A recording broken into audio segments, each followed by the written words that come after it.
Mauma duto vinovi e majivie matin daweto. Mauma duto vinovi e majivie matin daweto. Piropo no we imau, piropo no we dagbelo, boso da logo nagbelo, so da logo nagbelo. La ila ila ila, la ila ila ila ila la ila. Chers téléspectateurs, assalamu alaikum wa rahmatullahi wa barakatuh. Merci de prendre encore une fois le rendez-vous de l'Aube naissante. Dans l'émission précédente, nous vous avions parlé du statut de la femme avec mes invités. Nous sommes arrivés à la conclusion que l'islam a apporté beaucoup de changements dans la vie de la femme. La femme qui n'avait pas de droits, l'islam est venu rétablir une grande partie de ses droits. Aujourd'hui, nous sommes allés plus loin, nous irons plus loin, nous allons parler de l'égalité ou de la complémentarité entre l'homme et la femme. C'est d'ailleurs pour ça que j'ai fait venir les mêmes invités que ceux qui nous avaient parlé du statut de la femme en islam. Je les représente, le missionnaire Hassan Yahya de la région de Komé et le missionnaire Abladon Yahya de la région de Kové à Boycon. Missionnaire Salam alaikum wa rahmatullahi wa barakatuh. Merci de répondre à chaque fois à notre invitation. Nous avons choisi de parler aujourd'hui de l'égalité hommes et femmes. Donc, d'entrée de jeu, que dit l'islam? Que dit l'islam? Parce que, vous savez, les gens pensent aujourd'hui que l'islam n'a pas suffisamment donné de droits à la femme, que la femme ne peut pas faire ci, ne peut pas faire ça. Donc, vous êtes là pour nous dire les raisons, ou bien pour situer, pour nous éclairer sur ce fait-là, le fait de l'égalité ou bien de la complémentarité par rapport à la femme. Okay. Merci de nous avoir invités. D'abord, il faut reconnaître que la femme, selon l'histoire, bien avant la venue du saint prophète Mohammed sallallahu alayhi wa sallam, la femme n'était rien. Oui. Il n'y a pas de genre. On l'a rappelé dans l'émission précédente. Oui. Et ce qu'il faut aussi retenir est que, bien avant la venue de l'islam, il y a d'autres religions qui existaient sur cette terre, oui, avant la venue du prophète Mohammed sallallahu alayhi wa sallam. Oui. Qu'est-ce que nous disent ces religions-là par rapport à la femme? Okay. Je vais citer, par exemple, dans l'Ancien Testament. Pas même dans l'Ancien Testament, dans le Nouveau Testament. On ne va même pas aller dans l'Ancien Testament. Restons dans le Nouveau Testament, dans le livre de Timothée. Dans 1 Timothée 2, versets 11 à 12, il est dit que la femme écoute l'instruction en science avec une entière soumission. Et je continue. Je ne permets pas à la femme d'enseigner, ni de prendre de l'autorité sur l'homme, mais elle doit demeurer dans le silence. Ça, c'est 1 Timothée 2, versets 11 à 12. Et même si je vais dans l'Ancien Testament, dans le livre de Genèse, dans Genèse 3, verset 16, nous lisons ceci. Il dit à la femme, j'augmenterai la souffrance de tes grossesses. Tu enfanteras avec douleur et tes désirs te porteront vers ton mari, mais il dominera sur toi. Ça, c'est Genèse 3, son verset 16. Donc, à voir le premier verset, que ce soit dans le Nouveau Testament et dans l'Ancien Testament, nous pouvons conclure que la femme, avant la venue de l'islam, est mise à la soumission et à la domination de l'homme. Donc, la femme a été créée selon ces enseignements-là pour rester sous la domination de l'homme. Elle n'a même pas le droit de parler dans les réunions, en public, à n'importe quel endroit. Elle n'a pas le droit de parler. Donc, c'est Timothée. Oui, il y a Timothée et aussi de Genèse. Genèse, ok, oui. D'accord. Maintenant, venons à l'islam. Quelles sont, au niveau de l'égalité, je suis pointu, au niveau de l'égalité,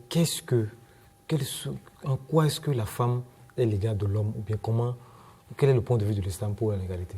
L'égalité homme-femme. Oui, merci beaucoup.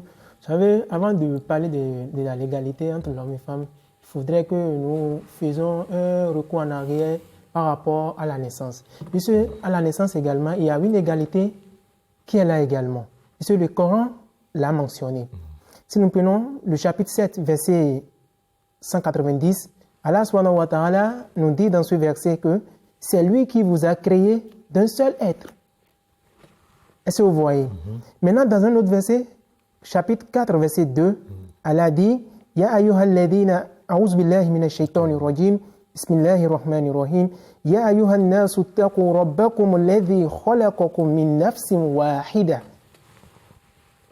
Là également, Allah dit ô homme, craignez votre Seigneur qui vous a créé d'une seule entité et d'elle a créé son partenaire. C'est-à-dire quoi? Si nous prenons ces deux versets, vous verrez que Allah a créé l'homme et la femme également. Ok. Il n'y a pas une différence en matière de la naissance. Bon, les femmes, pour leur naissance, c'est de cette manière, elles naissent. Les hommes, c'est de cette manière, ils naissent. Non. Et il y a une égalité à ce niveau. D'accord. Le missionnaire a souligné l'égalité au niveau de la naissance. Oui. Bon, quelle autre égalité vous avez amenée? Vous avez beaucoup de versets coraniques mentionnent l'égalité entre l'homme et la femme en matière de la responsabilité que Dieu les a confiée et en matière des récompenses qu'ils auront auprès de Dieu. Okay. Égalité spirituelle auprès de Dieu. Allez-y.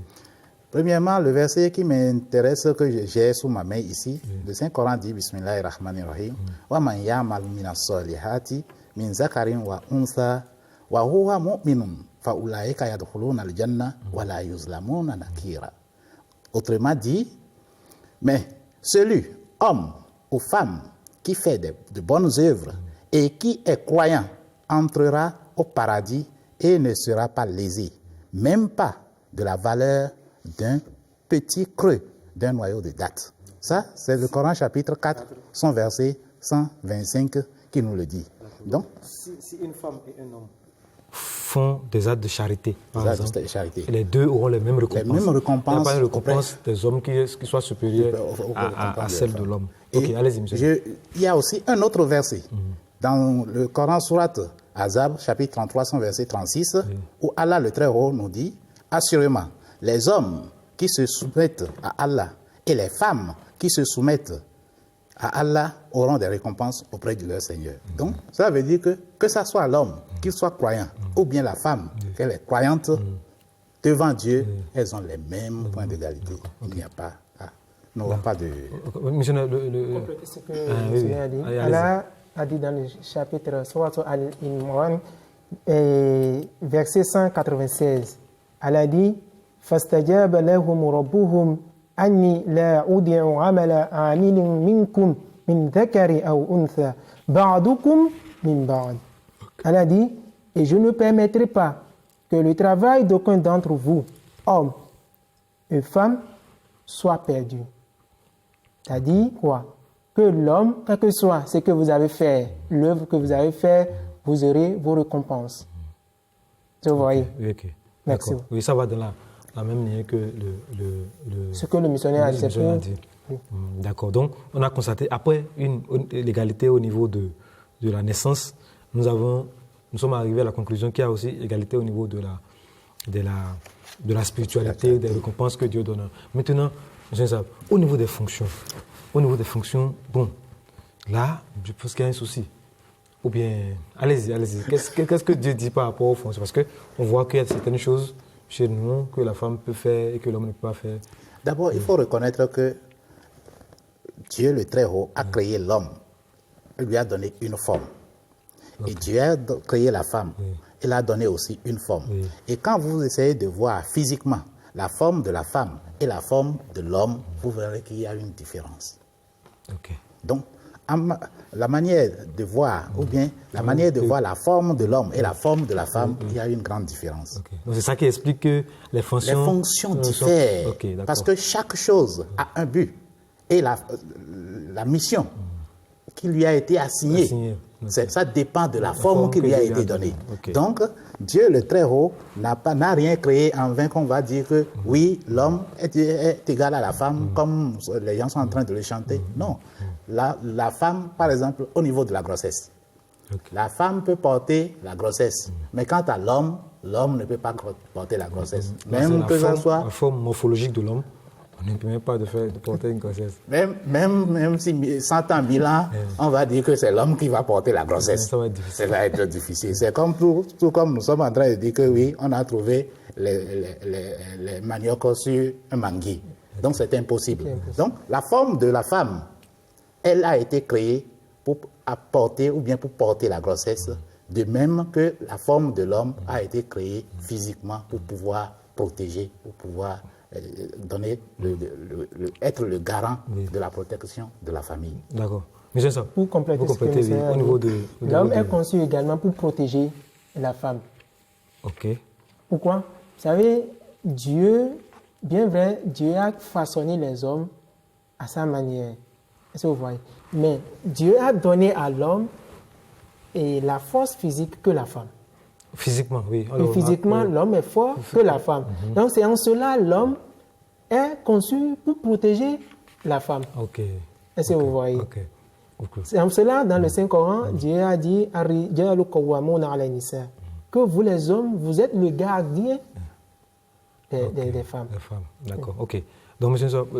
Yaya a sorti la fonction de protecteur confiée à l'homme de sa forme physique par rapport à... C'est d'ailleurs pour ça qu'au niveau des guerres, les hommes sont devant et les femmes sont... Les femmes les plus courageuses sont derrière. Oui, c'est les mais hommes. On ne les trouve pas souvent. Vous voyez, non. Donc, c'est très important.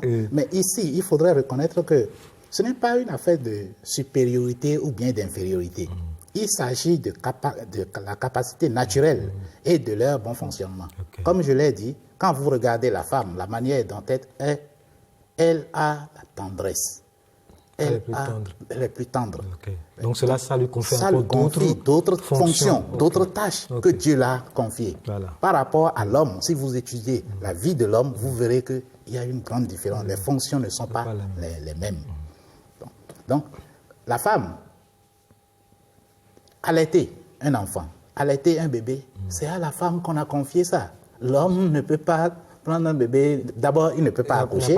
Il n'a pas de sein. Il n'y a pas de lait dans le sein. Il n'a même pas de lait d'abord. Et puis maintenant, allaiter un enfant. Donc, c'est à la femme qu'ils ont donné ça. Okay. Oui. Okay. Que ce soit l'allaitement, prendre soin jusqu'à ce que l'enfant grandisse. Donc, c'est à la femme qui doit faire ça. Okay. Mais c'est ça, d'autres fonctions. De même, l'éducation des enfants. Alors, les enfants, à la première année, c'est la mère qui s'en charge. Disons d'abord depuis le bas âge, depuis le ventre. Depuis le ventre. La femme assure l'éducation de son enfant. Voilà. Okay. Oui. Donc, cela continue jusqu'au premier âge de l'enfant.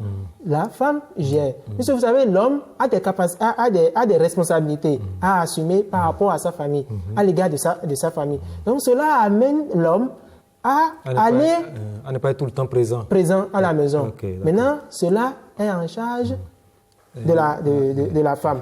Okay. Maintenant, le lien entre l'enfant, c'est en cela que le lien entre l'enfant et la mère est plus fort que celui du père.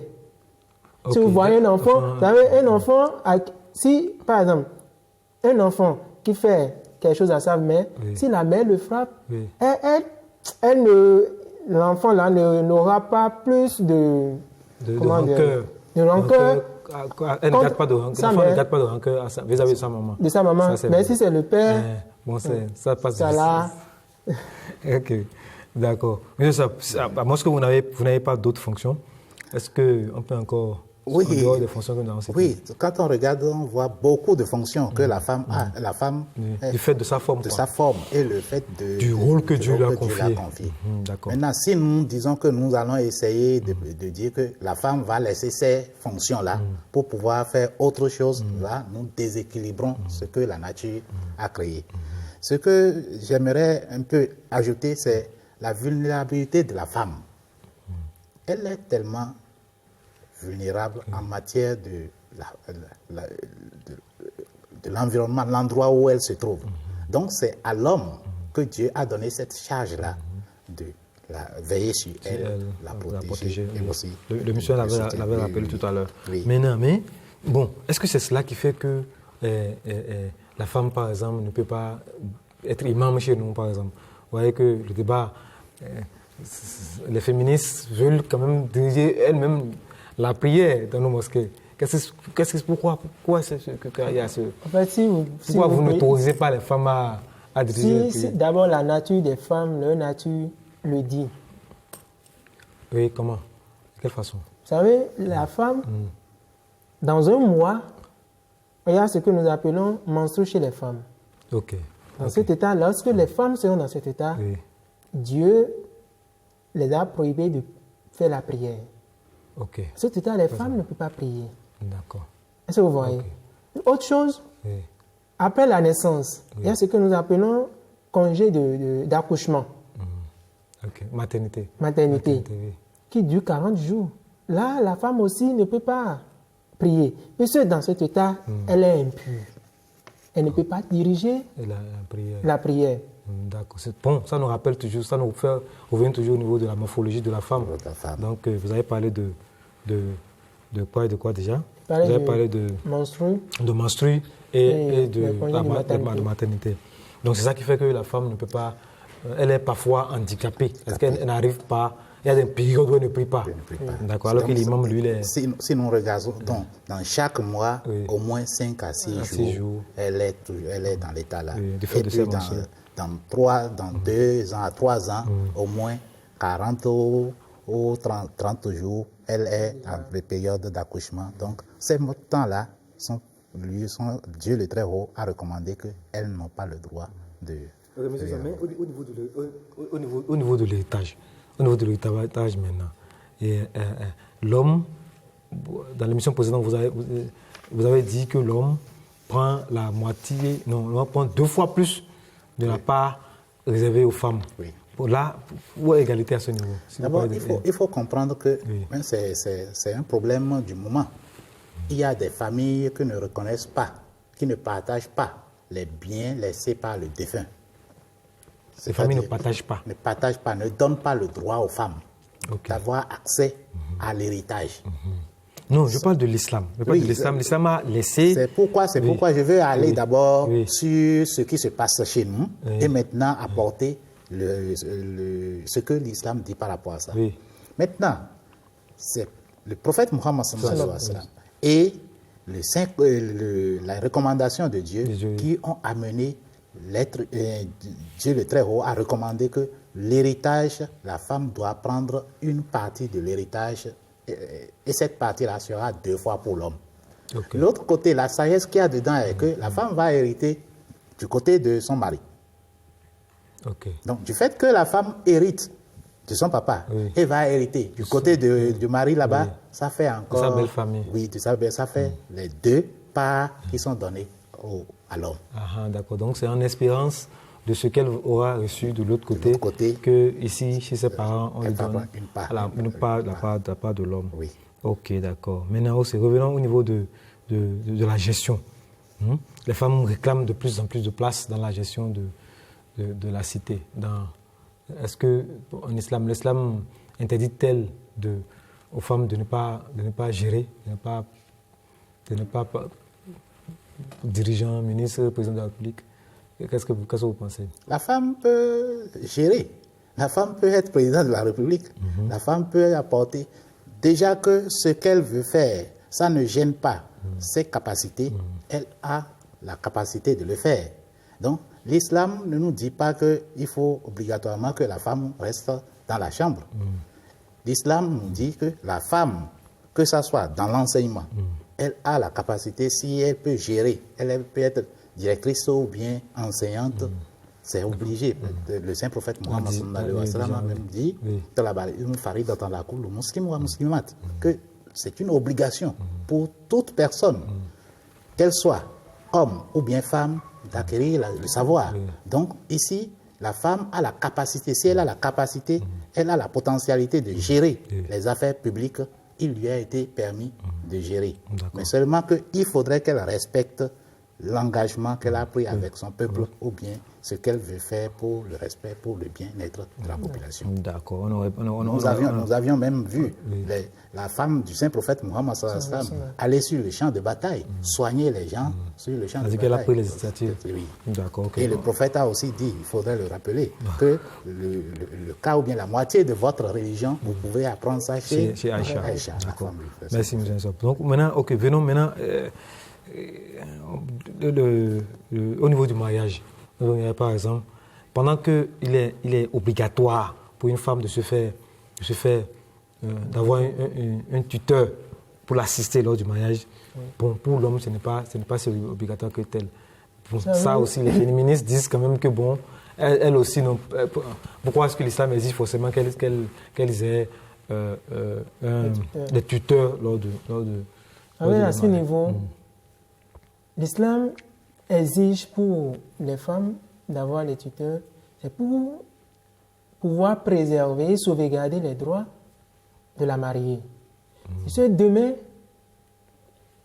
quand il y aura des problèmes, cette mariée peut faire recours à cette tuteur. Ok, d'accord. Donc c'est juste pour préserver toujours pour préserver les droits de la mariée. D'accord. Est-ce que vous voyez? Ok, d'accord. Monsieur Zab, au niveau du veuvage, le monsieur a déjà expliqué par rapport au niveau du mariage, mais au niveau du veuvage, lorsque un mari est décédé, on exige à la femme de rester cloîtrée à la maison pendant une bonne période. Allant jusqu'à 4 mois, non 4 mois ou 3 mois. 4 mois, 10 jours. 4 mois, 10 jours, par exemple. Mais pour l'homme, bon, ce n'est pas nécessaire. D'abord, il faut reconnaître que le veuvage a été mal compris dans nos sociétés. Il y a une raison qui est derrière ça. La raison en est que le moment où la femme est restée avec l'homme, durant ces temps-là, peut-être qu'elle a en elle la grossesse qui est cachée.